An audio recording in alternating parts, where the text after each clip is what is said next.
పొద్దున్నే లేచి సూర్యుని చూడబోయా, వినాయకుడు ఏమిటో శివుడు ఏమిటో అన్నీ తెలుసు. సూర్యుడినే చూడండి, అందరు దైవాలు మనకు కనపడరమ్మా. మన అదృష్టం సూర్య భగవానుడు ప్రత్యక్ష దైవం. కనపడుతున్నాడు, హాయిగా కనపడుతున్నాడు. 15 కోట్ల కిలోమీటర్ల దూరంలో ఉండి ఒక కిరణం మనకి ఇక్కడికి చేరాలంటే 9 నిమిషాలు పడుతుంది. అంత 9 నిమిషాల్లో కొన్ని కోట్ల కిరణాలని భూమండలానికి అందించి భూమండలాన్ని అంతటినీ తేజోవంతం చేస్తున్న సూర్యుడికి ఎన్ని నమస్కారాలు చేస్తే రుణం తీరుతుంది. అందుకే హిందువులు కనిపెట్టిన ఒకే ఒక యోగాభ్యాసం సూర్య నమస్కారం. యువతరం అంతా అది చెయ్యాలి.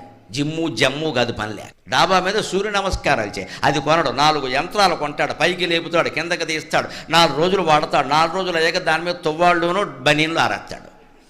అది ఎందుకు కొన్నామంటే తువ్వాళ్ళు బనీన్లు ఆరేడారు. సూర్య నమస్కారానికి యంత్రంతో పని లేదండి. ఓ తుండుగొడ్డ, ఓ చాపోటి డాబా మీద వేసుకుంటే హాయిగా చేయి, ఒళ్ళంతా బాగుంటుంది. రోజు సూర్య నమస్కారాలు చేసేవాడికి, రోజు సూర్యోదయం సూర్యాస్తమయం చూసేవాడికి డి విటమిన్ లోపం రాదండి అసలు.